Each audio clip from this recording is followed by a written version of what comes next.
Olá, amigos e amigas da internet, irmãos e irmãs de Ideal Espírita. Aqui estamos mais uma vez reunidos para dar continuidade a essa série, já na sua parte 3, sobre as 4 atitudes essenciais. Estamos refletindo sobre o porquê, ao longo da história da humanidade, nesses 2000 anos, os primeiros cristãos tinham uma postura, uma atitude diferente diante da vida. A alegria de poder servir a Jesus era tão grande que davam até a própria existência física para consolidar a sementeira do Evangelho da Boa Nova do Cristo nos corações dos homens. Onde é que nós perdemos essa alegria de viver, de podermos ser úteis, de merecermos de fato o título ou a denominação de cristãos? É isso que nós estamos fazendo, refletindo nessa série de 4 episódios. E hoje vamos falar do terceiro. Nós comentamos, como todos que assistiram os outros 2 já sabem, o livro de Atos, escrito por Lucas, no seu capítulo 2, versículo 42.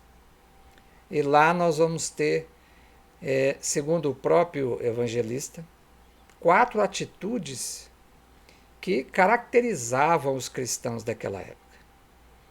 De modo que já falamos das 2 primeiras e hoje vamos falar da terceira, A terceira dessas atitudes é exatamente no partir do pão.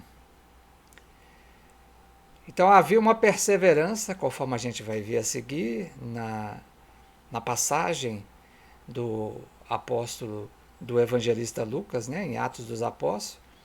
Nós vamos ver que esse partir do pão, ele tinha uma significação profunda para os cristãos naquela época. E trouxemos aí também de Lucas, aí já no Evangelho de Lucas, no capítulo 22, o versículo 19, que diz: E enquanto ceavam, tomou Jesus um pão, e tendo dado graças, o partiu e o serviu aos seus discípulos. Essa atitude de Jesus, que era bastante comum naquela época, quando as pessoas que tinham uma intimidade ceavam juntas, de se pegar o pão e partir e distribuir. Normalmente quem fazia esse papel de partir o pão era o patriarca daquela família, o que merecia ou que detinha a maior autoridade moral, e no caso ali Jesus, naquele colégio apostólico. Isso tinha um significado profundo. E é sobre isso que nós vamos falar hoje. Que pão é esse e que ato é esse de partirmos esse pão? Em cima disso, nós vamos, só para não deixarmos, perdermos o raciocínio, vamos falar um pouquinho rapidamente sobre os outros 2 vídeos que nós trouxemos aqui. A passagem que nós estamos analisando é essa: Jesus, modelo e guia da humanidade.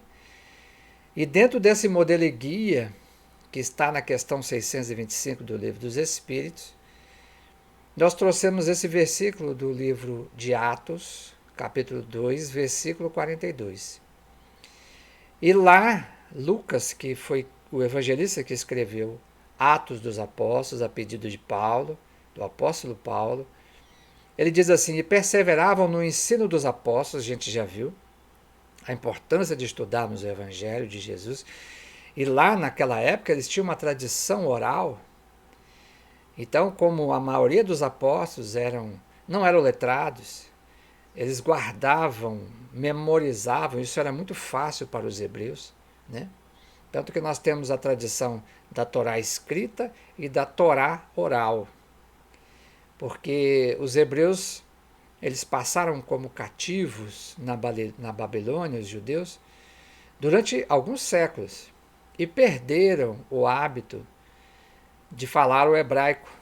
E ali, do hebraico e do idioma falado pelos babilônios, nasceu o aramaico. E quando eles voltaram para a terra de Israel, após a libertação do cativeiro babilônico, eles falavam então esse idioma.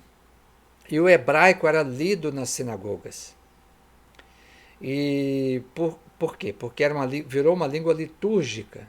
Mas só os doutores da lei, os fariseus, que detinham a fluência do hebraico. E o povo, em geral, falava o aramaico. Então havia alguém que escutava ou que recitava os textos, né, da Torá e depois faziam comentários em aramaico. Inclusive, a reunião desses comentários deu origem a uma literatura riquíssima para a gente entender o povo judeu daquela época, chamado Targum, que eram os comentários em aramaico acerca das leituras efetuadas em hebraico da Torá. Então havia uma tradição muito grande oral. E aí o evangelista coloca e perseveravam no ensino dos apóstolos. Então eles liam, comentavam e tentavam, de alguma forma, orientar suas vidas por essa bússola que foi herdada dos apóstolos, que por sua vez aprenderam com o Mestre, o Divino Mestre. Porque o Evangelho não é um texto, o Evangelho é a narrativa sobre as vidas e feitos de Jesus. É mais profundo do que um texto. A outra parte 2 que nós comentamos foi na comunhão. Essa comunhão que é a comunhão com o divino que existe em nós. Com a centelha divina que herdamos do Criador. E essa comunhão ela é importantíssima para que nós possamos compreender, né, essa essência divina em nós e podermos, de posse dessa compreensão, trazê-la para fora no nosso relacionamento uns com os outros. Por isso que o resumo que Jesus faz da lei e dos profetas é: amarás a Deus sobre todas as coisas, e a comunhão está aí. Quando buscamos essa comunhão com o divino que habita em nós, estamos entrando em comunhão com o Criador. E ao próximo como a ti mesmo. Então esse movimento para fora é isso que nós vamos falar hoje, no partir do pão. Porque um encadeia o outro, um prepara o outro. Eu estudo, reflito, comparo com minha vida. Isso me faz cada vez mais perceber que eu sou um ser espiritual e por isso eu começo a entrar em comunhão com esse ser divino. Mas só isso não basta, eu preciso, para compreender o Evangelho, vivê-lo. Então é esse no partir do pão que nós vamos falar hoje, ou vamos comentar. E no próximo episódio vamos falar e nas orações, ok? Então vamos seguir adiante. É muito importante a gente compreender que essa sequência, um degrau desse está contido no outro. Isso é muito importante, porque um dá base para que o outro possa se manifestar. E aí nós vamos ver o seguinte: nós vivemos numa era de indiferenças. Uma era difícil porque as criaturas até então estavam voltadas exclusivamente para si mesmas, egoisticamente. Inclusive precisamos da ajuda, do auxílio de uma pandemia, para que a gente pudesse começar a observar aquele caminho equivocado que estávamos trilhando.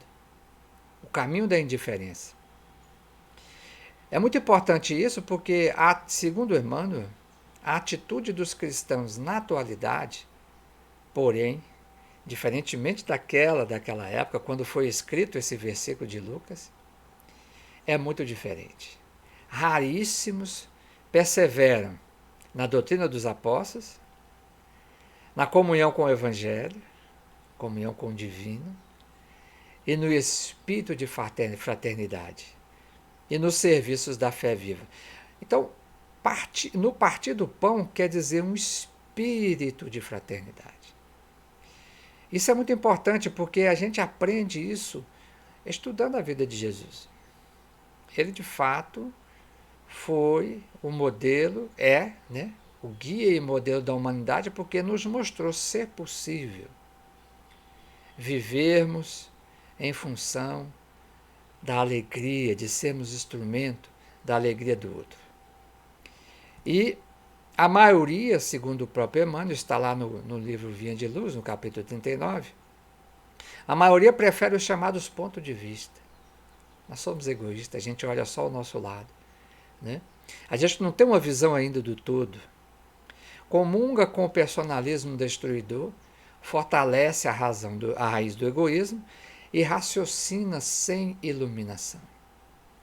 Então, em verdade, o que nós estamos fazendo? Ao invés de partir o pão, a gente perdeu isso que era tão espontâneo na comunidade de cristãos, nos homens, chamados homens do caminho, né?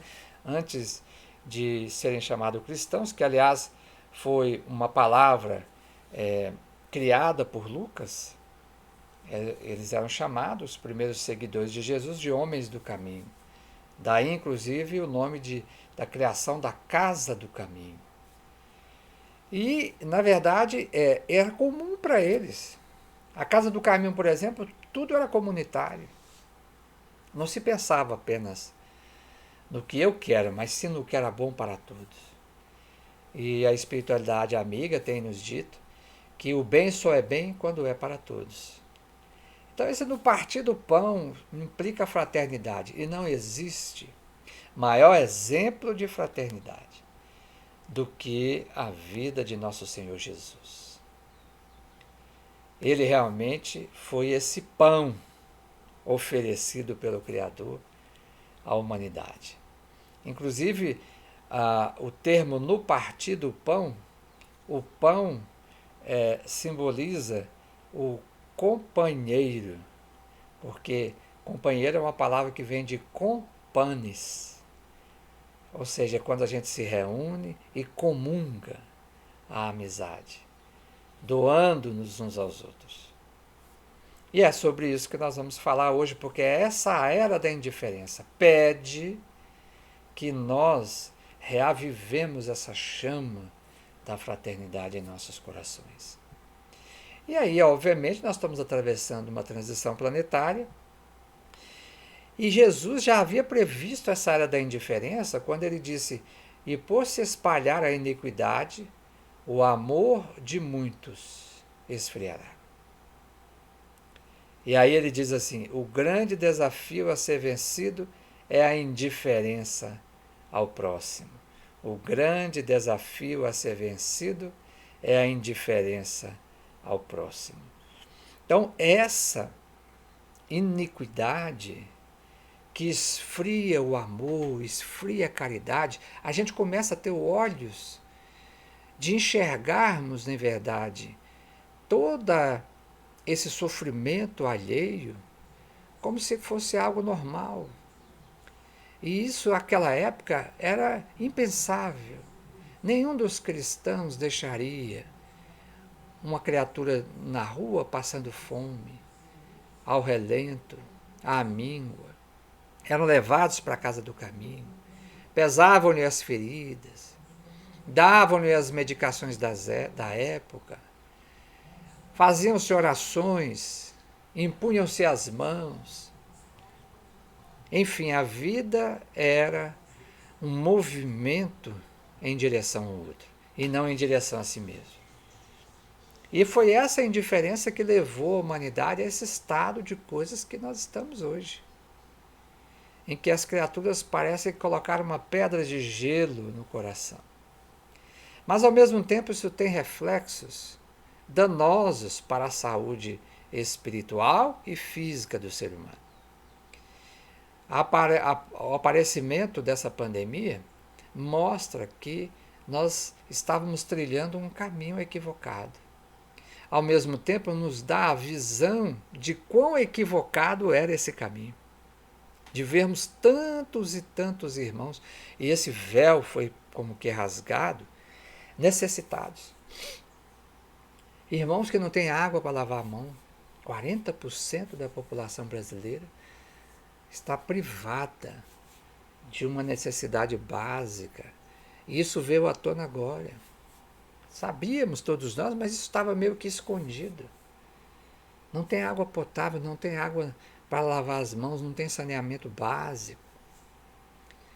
Então essa indiferença, ela está sendo provocada por essas circunstâncias que denotam que de fato estamos num momento de transição. Então o pão da vida, nós trouxemos lá João 6,48, eu sou o pão da vida. Esse é um dos 7 eu sou que Jesus disse. Quem sabe a gente não faz aqui futuramente uma live sobre esses 7 eu sou, né? Eu sou a porta, né? Eu sou o caminho, a verdade e a vida, e tantos outros. E ele disse, eu sou o pão da vida. Mas que pão é esse? E de que vida é essa que Jesus está falando? Porque, entendendo isso, nós vamos compreender profundamente por que Lucas escreveu no partir do pão. Porque esse ato tinha um significado sagrado, profundo, para aqueles primeiros cristãos. A primeira coisa que a gente vai entender, e esse vídeo estamos gravando assim com muita felicidade, numa época propícia, que é exatamente no mês de dezembro de 2020, e nós sabemos que nesse mês existe um mês da Natividade, em que se comemora o nascimento de Jesus. E lá em Mateus, no evangelista Mateus, no capítulo 2, versículo 1, ele diz assim, e tendo nascido Jesus em Belém da Judéia, no tempo do rei Herodes, eis que uns magos vieram do Oriente a Jerusalém. A gente quer aqui, para o nosso estudo de hoje, a nossa reflexão sobre esse pão, no partir do pão, a gente quer falar de Belém, né? Que é uma cidade da Judéia, todo mundo conhece a história, onde Jesus nasceu. E o que significado tem Belém? Olha que coisa interessante. Belém vem do hebraico Bethlehem, né? Bethlehem, que é o nome de Belém em hebraico. Vamos tentar entender quais são as partes que compõem essa palavra? Beit é casa e Lehem é pão. Olha as associações que o Evangelho nos dá. Bethlehem, então, é a casa do pão. Belém é a casa do pão.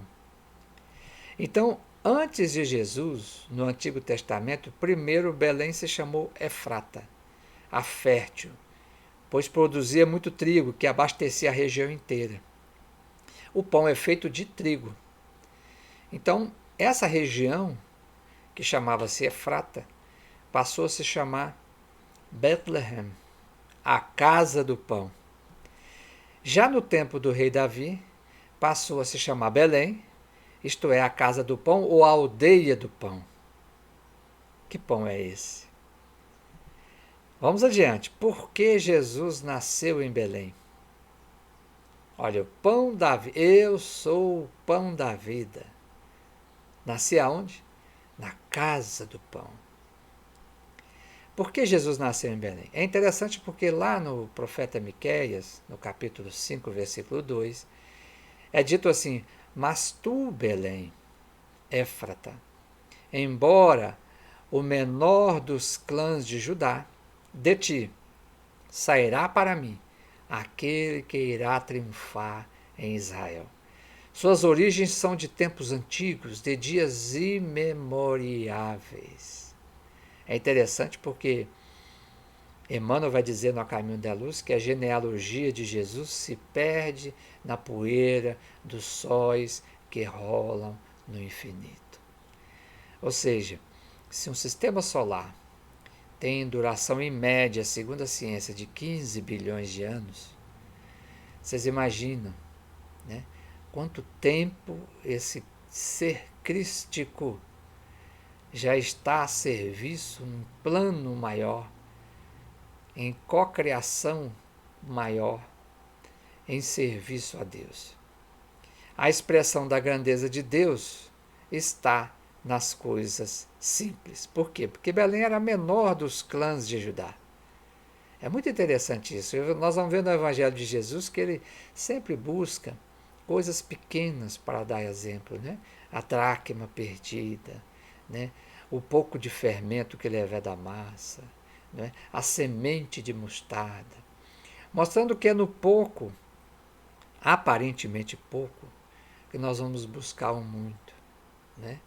Quando nós realmente fazemos e transformamos esse pouco, né, com amor, ele é multiplicado pela graça de Deus. E lá em Provérbios 25:2, nós vamos ver a glória de Deus é encobrir as coisas, mas a glória dos reis está em descobri-las. Isso é muito bonito, né? Porque, na verdade, o homem sábio, a glória de Deus é simplesmente colocar a sua lei. E nela estão contidas todas as coisas. Tudo do universo está contido na lei divina. Sendo que a base dessa lei é amor, porque Deus é amor. E cabe a nós, à medida que vamos nos tornando sábios, vamos desvelando os véus da lei. E vamos descobrindo aquilo que está oculto. Isso é muito importante, porque hoje nós já podemos conversar sobre esses assuntos com essa maturidade já alcançada pela humanidade, que Emmanuel disse que a época de Moisés, os homens estavam na infância espiritual. A época de Jesus, os homens haviam alcançado a maioridade espiritual. E a época do doutrina espírita de Kardec, atingimos então a maturidade do espírito. E cada vez mais esses véus vão caindo. E a gente vai podendo hoje falar de coisas que antes nós não tínhamos a capacidade de compreender. Por isso que Jesus disse que enviaria nesses tempos o Consolador, que nos explicaria tudo quanto ele havia dito e ainda mais que a gente não pôde compreender, ou não poderia compreender naquela época. E esse Consolador, como doutrina espírita, nos dá a possibilidade de estar aqui entendendo essa questão do pão. Que pão é esse? E como ele diz, eu sou o pão da vida, e Belém é a casa do pão, a gente começa a fazer conexões, porque foi lá que ele nasceu. Vamos seguindo adiante.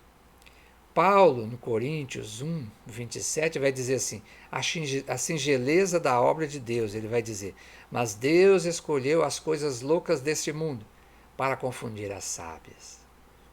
E Deus escolheu as coisas fracas deste mundo para confundir as fortes. Então, tudo aquilo que aparentemente é frágil esconde a fortaleza de Deus. O ser humano que parece ser tão frágil, Mahatma Gandhi, um único homem que tinha um corpo tão frágil, esquálido, foi capaz de promover a libertação de um país inteiro como a Índia, sem derramamento de sangue. Que coisa extraordinária! A fortaleza do espírito, a força que existe em cada um de nós. Então é muito importante nós compreendermos isso, por quê? Porque isso cada dia vai fazer com que a gente perceba que somos filhos do Altíssimo. E se somos filhos do Altíssimo, temos parte com Ele, estamos unidos a Ele pelos laços do nascimento.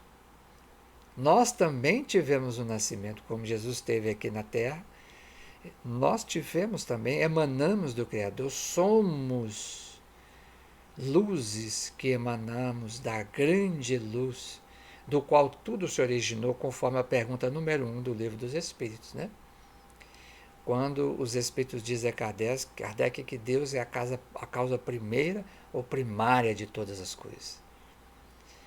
Então nós vamos ver esses seres que já haviam tido essa conexão profunda, que já haviam perseverado no ensino dos apóstolos, que já haviam feito essa comunhão interna com Deus, eles conseguiram prodígios para nós, que ainda não trilhamos com segurança e com firmeza esses caminhos. Daí a gente vê a diferença dos cristãos daquela época para hoje.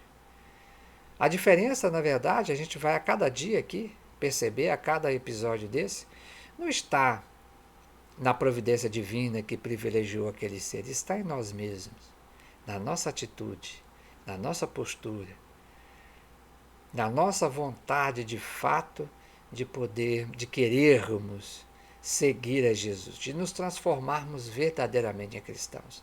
Outro dia eu vi uma frase nas redes sociais que dizia assim: se você fosse acusado de ser um cristão, você mereceria condenação? Olha, isso é profundo. Isso é profundo. Naquela época, eles se regozijavam de poder serem chamados cristãos e quando eram condenados, né, nós vamos ver naquele episódio de Lívia e o senador Publio Lentulus há 2000 anos, em que ela troca de roupa com a escrava Ana, porque ela queria morrer com a vestimenta mais simples.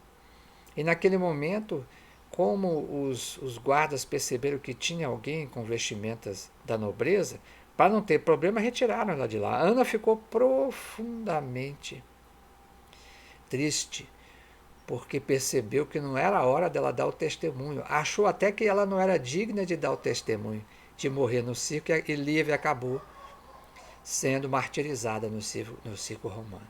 Né? Então, é uma reflexão que nós temos que fazer. E aí, lá no nascimento de Jesus, em Lucas 2, 8 a 12, que também narra o nascimento, mas com grandes detalhes, né? Lucas era grego, tinha no sangue aquela capacidade, dominava o idioma grego, trazia certamente de memória os grandes textos das epopeias gregas, e ele narra no seu evangelho com detalhes o nascimento de Jesus, até porque nós vamos ver lá em Paulo Estevão que ele teve uma entrevista com Maria Santíssima, a mãe de Jesus, inclusive a pedido de Paulo, para que ele pudesse colher dados sobre a infância de Jesus. E lá ele vai dizer o seguinte: na mesma região havia pastores que pernoitavam no caminho e realizavam a vigília noturna do seu rebanho. E se aproximou um anjo do Senhor, a glória do Senhor, iluminou ao redor deles e encheram-se de grande temor. Disse-lhes, porém, o anjo: não tenhais medo. Eis que vos trago boas novas de grande alegria, que será de todo o povo. Porque nasceu para vós hoje um Salvador, que é o Cristo Senhor, na cidade de Davi, Belém. Esse é o sinal para vós. Encontrareis um recém-nascido enfaixado e deitado numa manjedoura. Aqui tem muitas coisas que a gente poderia analisar, mas nós queremos falar aqui da manjedoura. A manjedoura, aí a gente vai fechar essa conexão de Belém, casa do pão, com Jesus, o pão da vida. A manjedoura, né, a gente vai ver aqui uma parte um pouquinho adiante, Lucas 2,16, foram então apressados os pastores e finalmente encontraram não só Maria, mas também José e o recém-nascido deitado na manjedoura. Ora, a manjedoura vem fatne em grego, que quer dizer, e vamos lembrar que Lucas era grego, né? E fatne quer dizer comedouro, local onde se come. Ou a palavra grega tinha sempre mais de uma conotação, mais de um significado. Ou também significa bandeja, gamela, levada à mesa para servir o quê? Pão. Ou então cordeiro assado. Eu sou o Cordeiro de Deus. Eu sou o pão da vida. Consideraremos aqui Fatne como vasilha onde se serve o pão. Em Belém, então, que é a casa do pão, Jesus é colocado por Deus, que o enviou a nós, numa fatne, manjedoura, ou seja, ele é o pão. Jesus foi servido à humanidade. Na casa do pão, ele foi servido numa manjedoura à humanidade.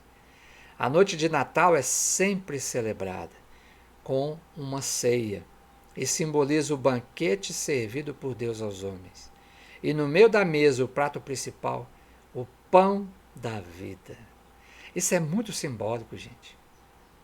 E nós vamos trazer isso para os nossos dias atuais.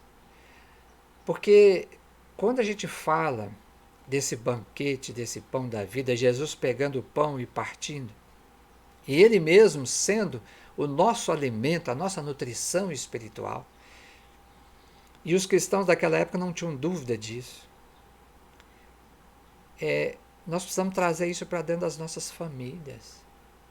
Porque a sociedade atual, essa indiferença, essa tristeza, essa vida sem sentido começa no lar. E a mesa ao redor do qual nós servimos o alimento do dia a dia, podemos servir também o alimento espiritual. Podemos também nos banquetearmos na manjedoura do Evangelho do pão da vida, que é o Cristo de Deus. Nós vamos pegar então, lá no livro Jesus no Lar, de Neo Lúcio, na primeira lição, primeiro capítulo, e onde Jesus vai falar do culto do Evangelho no Lar. Mas antes, a gente trouxe esse trechinho lá do prefácio do livro Jesus no Lar, que diz assim: hoje, que quase 20 séculos são já decorridos sob as primícias da Boa Nova, o domicílio de Simão se transformou no mundo inteiro. Então a casinha de Simão Pedro, lá em Cafarnaum, ela é o símbolo do mundo, da família, da humanidade. E nós podemos trazer essa casinha para dentro dos nossos lares, de modo que ali a gente possa fazer esse banquete espiritual e servir ao coração de cada um de nós, dos integrantes da família, esse pão da vida. Então, lá no capítulo 1, chama o culto do Evangelho no Lar, a gente trouxe alguns trechos desse capítulo para a gente refletir. O que é o pão da vida e como nos banquetear com ele, desde as nossas origens, desde as nossas famílias, para depois isso ser levado para a humanidade. Diz poeticamente Neo Lúcio: povoara-se o firmamento de estrelas dentro da noite prateada, de luar, quando o Senhor, instalado provisoriamente em casa de Pedro, tomou os sagrados escritos. E como se quisesse imprimir novo rumo na conversação, que se fizer improdutiva e menos edificante, falou com bondade. Olha, isso é tão importante, né? Porque quando a conversa não está produtiva e edificante, nós temos que mudar a faixa vibratória. A gente às vezes se esquece disso. Quando mudamos essa faixa vibratória, estamos repartindo o pão. Estamos no partir do pão, nos beneficiando e beneficiando aqueles que estão conosco, retirando as mentes que estão juntas em qualquer lugar, seja dentro da nossa casa, no trabalho, na casa espírita, no nosso relacionamento social. Estamos mudando o padrão vibratório, oferecendo um alimento, uma nutrição espiritual. Isso é muito importante. E não coadunando com o alimento estragado, como na parábola da rede, em que se lança a rede e se traz peixes bons e peixes deteriorados. Então ali nós estamos separando, ficando com os peixes bons que serão levados ao mercado. Mercado de quê? Da convivência nossa uns com os outros. A mesma coisa podemos fazer com esse pão, né? Interessante que os sagrados escritos, exatamente a Torá, porque naquela época nem existia, né? O Evangelho foi escrito depois, porque foi escrito sobre os feitos e ensinos de Jesus. Então, era lido ali o texto sagrado do povo hebreu. E aí, diz assim, Neo Lúcio: o berço doméstico é a primeira escola e o primeiro templo da alma. Primeira escola e primeiro templo da alma. Primeira escola porque ali estamos aprendendo o beabá da convivência. E primeiro templo porque é no momento de oração, da leitura do Evangelho de Jesus, que nós aprendemos o roteiro para a convivência uns com os outros. Olha como que o primeiro templo da alma se conjuga com a primeira escola. Aprendemos na leitura do Evangelho, na oração, na reflexão, para trazer depois para a nossa vivência diária. Aí, a escola do lar dá efeito. Porque não é apenas um local onde se fala, onde há discursos, mas que são diferentes da prática. Então, no primeiro templo, eu entro em contato com o pão, com a nutrição, alimento a alma. E depois essa nutrição, eu vou repartir esse pão com os meus familiares. Ali é a primeira escola, onde a gente aprende a se relacionar para depois se relacionar lá fora com o mundo. A casa do homem é legítima exportadora de caracteres para a vida comum. Isso é Jesus falando para Pedro. Como esperar uma comunidade segura e tranquila sem que o lar se aperfeiçoe? Olha aí.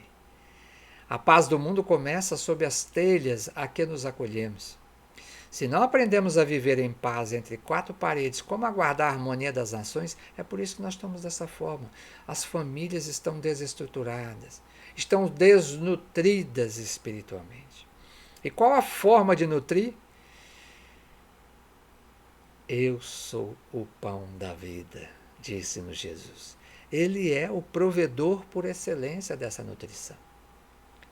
E depois de nos nutrirmos, refletindo sobre os seus ensinamentos, dentro da doutrina espírita ainda, à luz, da doutrina espírita, nós vamos pegar todo esse conhecimento e colocar em prática dentro do nosso próprio lar.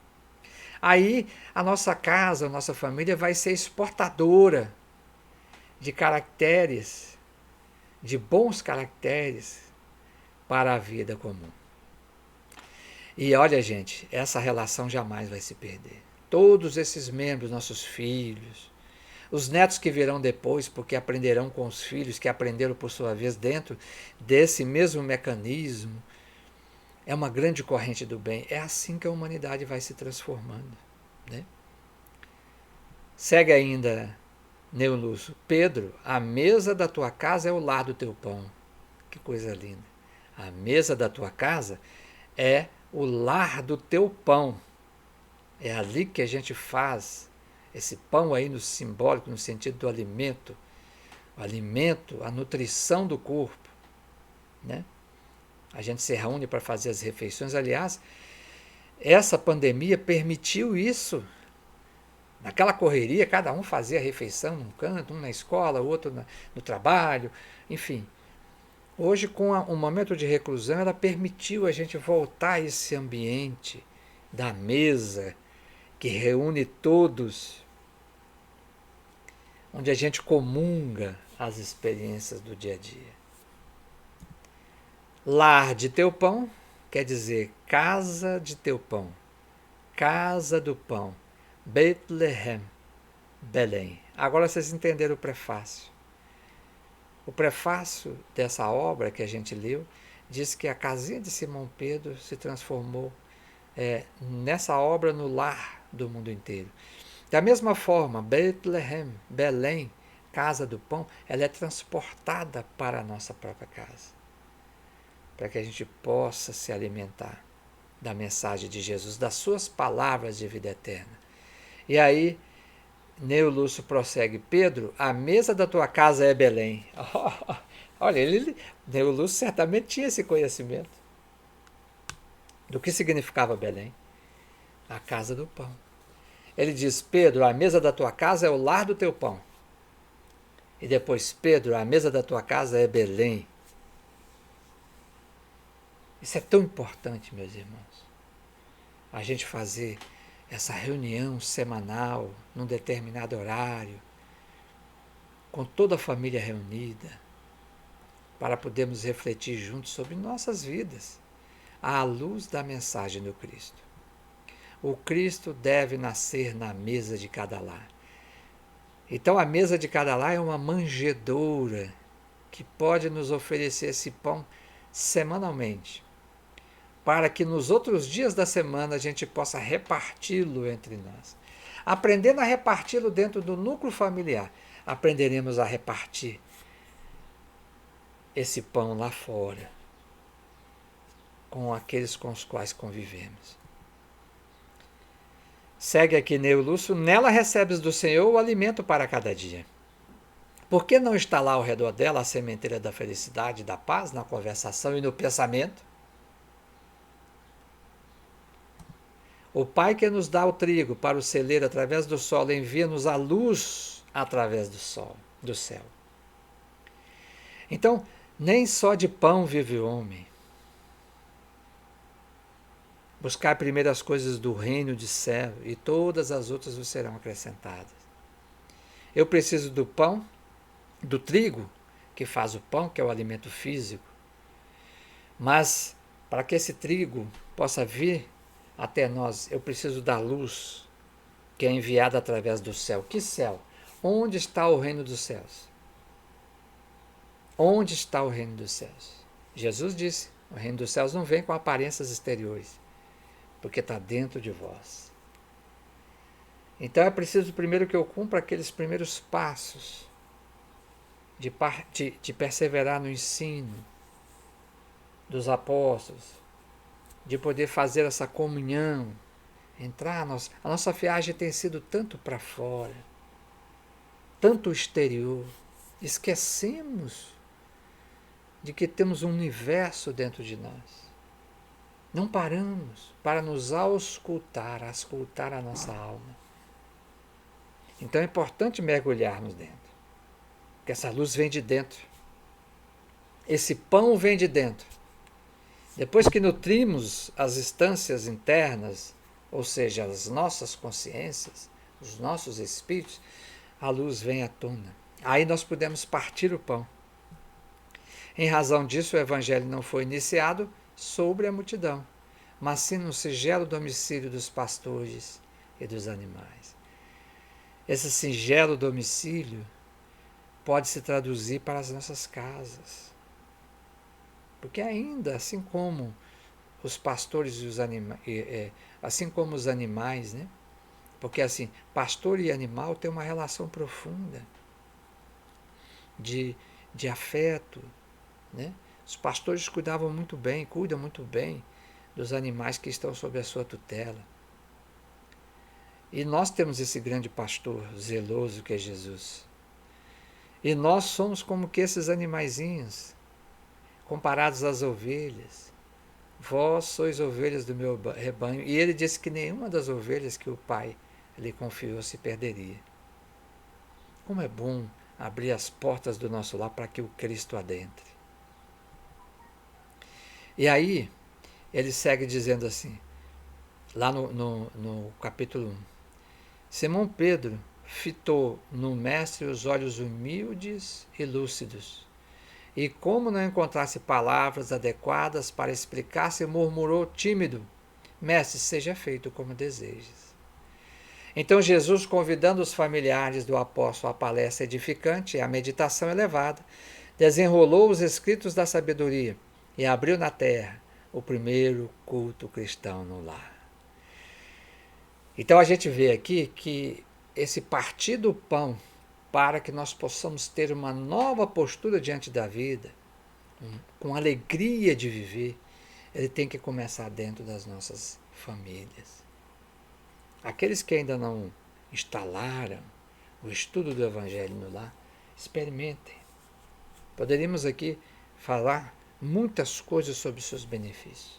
Mas o primeiro desses benefícios, visivelmente, é o amor que vamos desenvolvendo uns pelos outros, reconciliando-nos com antigos adversários do passado, que estão ali reencarnados, conforme a doutrina espírita nos ensina, estreitando ainda mais os laços de afinidades com espíritos queridos com os quais viemos ao longo do século convivendo.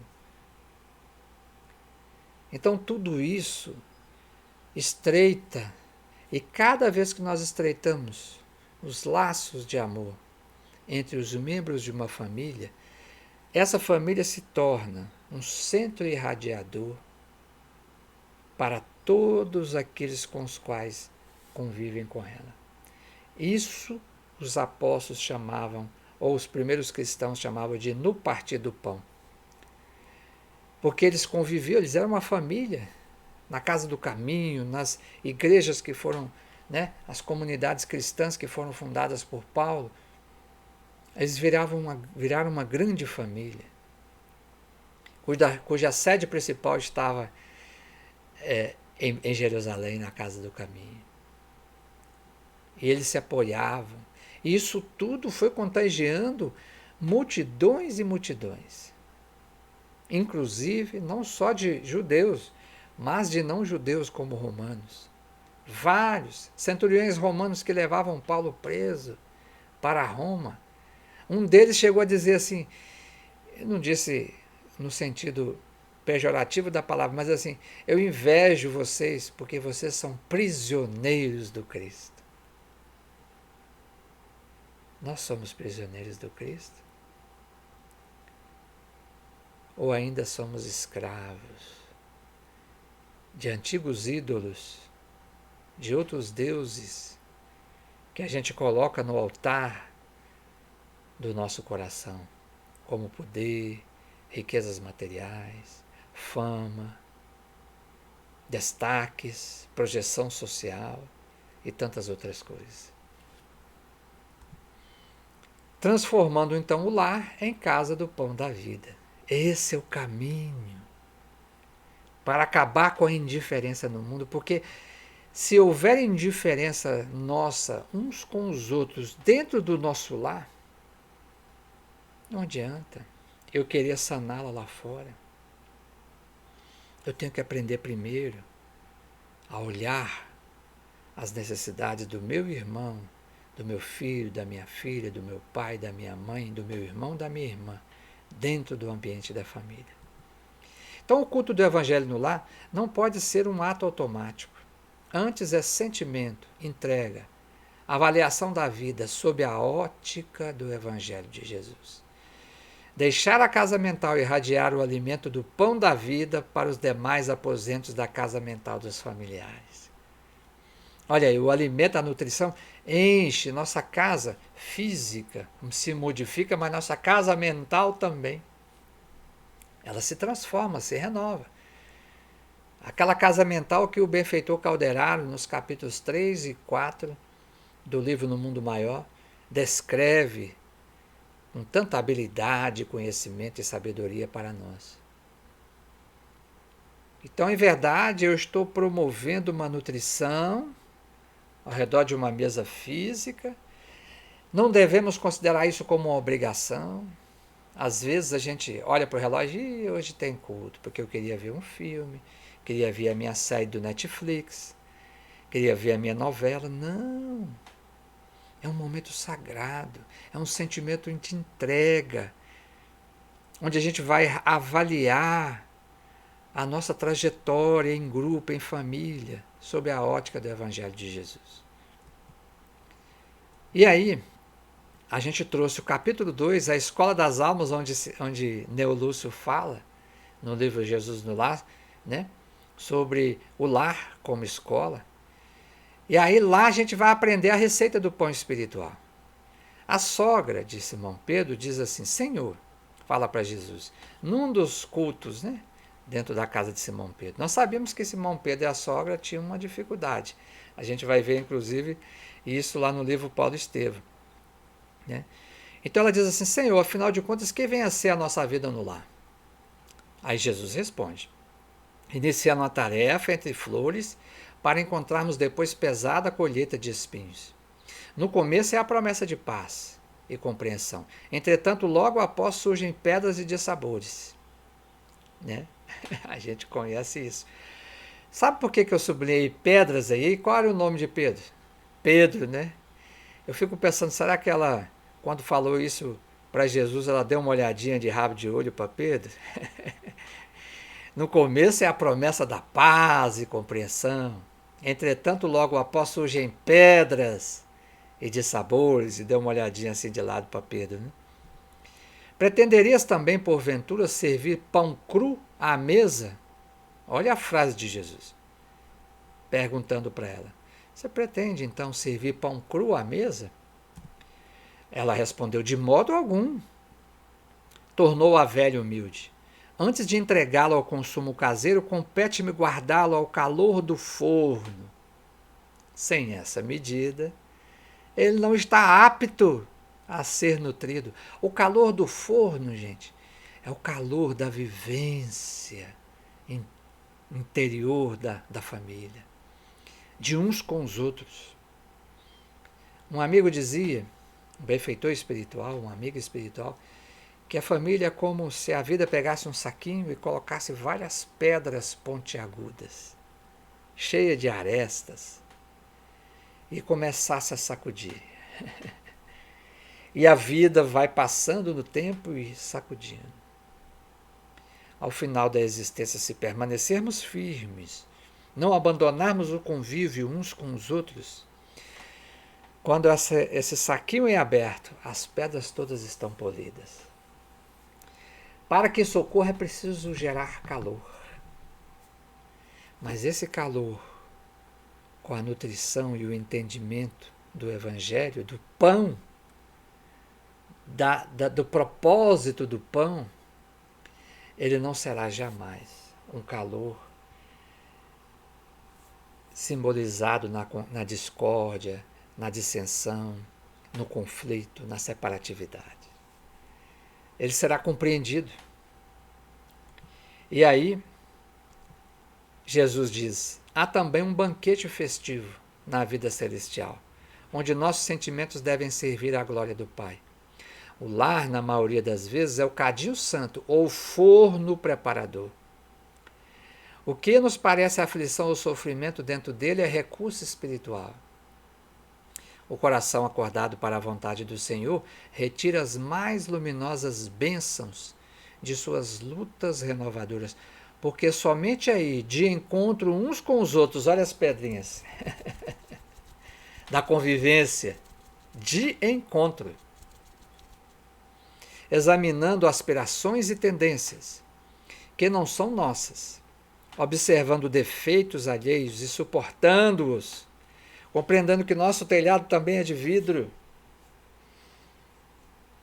Emmanuel diz que não há melhor forma de perdoar do que o autoconhecimento. Porque quando a gente faz aquilo que Santo Agostinho nos ensina no Livro dos Espíritos, na questão 919, quando Kardec pergunta qual é o meio mais prático e eficaz de evitar os arrastamentos do mal, e os Espíritos respondem, conhece-te a ti mesmo, e Santo Agostinho vai fazer uma página belíssima, onde ele fala como a gente pode todos os dias identificar nossas fragilidades, analisando nossas reações diante das circunstâncias do dia. Então, quando a gente analisa e identifica, a gente deixa de condenar o outro. Porque a gente, ao invés de ficar vendo o cisco no olho do outro, a gente compreende a trave que ainda existe no nosso. Então, examinando aspirações e tendências que não são nossas, observando defeitos alheios e suportando-os, aprendemos a desfazer as próprias imperfeições. Então, o lar é realmente a casa do pão, é um grande forno, é um cardinho, é um forno preparador. Isso é muito importante nós compreendermos, porque isso muda tudo. A gente passa a entender a necessidade da experiência do lar e de como ela vai fazer a gente compreender a experiência de Jesus entre nós. Ele se ofereceu como pão. Ele foi o grande cordeiro. Se ofereceu, porque os judeus sacrificavam no templo, e havia um sacrifício uma vez no ano, num recanto do templo que só podia entrar o sumo sacerdote, que era o lugar santo dos santos. E ali ele fazia o sacrifício de um cordeiro, e Jesus, então, é o sumo sacerdote da humanidade. Ele se ofereceu como cordeiro, mas também como pão. Mas para isso nós precisamos ter o calor da convivência. E é esse calor da convivência que abre a oportunidade de colocarmos esse pão, esse partir do pão, experimentarmos. Porque o Evangelho é muito bonito nas letras, meus irmãos. É um poema, né? As bem-aventuranças é um poema da emotividade divina. Mas e a prática? É preciso nós trazermos para a prática. Então o lar é um curso ligeiro para a fraternidade que desfrutaremos na vida eterna. Como preparar e repartir o pão da vida? Como a gente faz isso? Receita: Evangelho de Jesus. Pão pronto. Guia e modelo da humanidade. Todo o roteiro está lá. Todo o roteiro está lá. De todas as circunstâncias. E não apenas roteiro, mas medicações para a cura de todas as necessidades, enfermidades morais, espirituais e físicas por consequência. Porque as enfermidades físicas, dizem os espíritos, são reflexos das nossas enfermidades morais e espirituais. O fermento que a gente coloca nessa massa da convivência do lar, qual é? O amor. Né?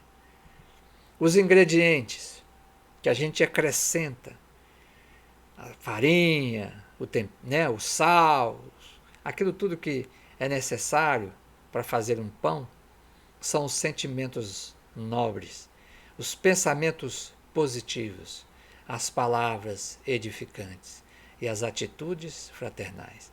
Sentimentos nobres, sim, porque somente assim a gente vai conseguir levar isso depois para fora. Todos os membros que comeram, que provaram desse pão, todos os integrantes da família.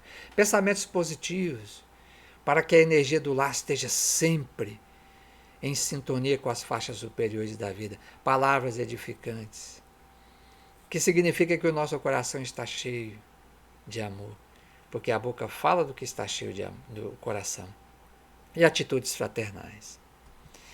Qual que é o forno, o calor da convivência familiar? E a cada dia em família deve ser transformado no Natal. O Natal permanente. Todos os dias no culto do Evangelho, o Cristo está sempre nascendo. O pão da vida está sempre nascendo na manjedoura da mesa ao redor da qual nós nos assentamos para estudar a sua palavra libertadora. Então, o Natal permanente é realizar em volta da mesa, onde comemos o pão material, o banquete espiritual, onde o pão da vida é servido, assado, dia a dia, no forno do relacionamento de uns com os outros. E finalizando, Jesus, o pão da vida, pois o pão de Deus é o que desce do céu e dá vida ao mundo. Então disseram a ele: Senhor, dá-nos sempre este pão. Disse-lhe Jesus: Eu sou o pão da vida. Quem vem a mim não terá fome. Então, meus amigos, que a gente possa, de fato, compreender a grandiosidade do momento que nós estamos vivendo, em que o Cristo, como esse pão da vida, se oferece a mancheias, abundantemente, porque ele disse: eu vim para que tenhais vida, e vida em abundância. E com essa abundância de alimento espiritual, de nutrição divina que existe no Evangelho do Cristo, por que nós nos recusamos a poder experimentá-la? Porque nós continuamos morrendo de inanição, quando existe um reservatório, um celeiro inesgotável de pão e de trigo dentro das comportas do Evangelho de Jesus. Vamos fazer essa proposta? Às vezes a gente lê os romances de Emmanuel, ficamos emocionados, vamos às lágrimas. Todas as vezes que a gente lê, eu leio sempre e me emociono, vou às lágrimas. E a gente se pergunta por que os cristãos naquela época eram assim. É por isso. Porque perseveravam no ensino dos apóstolos. Perseveravam na comunhão com Deus. Perseveravam no partir do pão. E na semana que vem nós vamos ver também que eles perseveravam no nosso próximo episódio, nas orações. Então vamos perseverar na fraternidade. Vamos levar tudo que já pudemos amealhar de melhor dentro da nossa presente existência para o outro.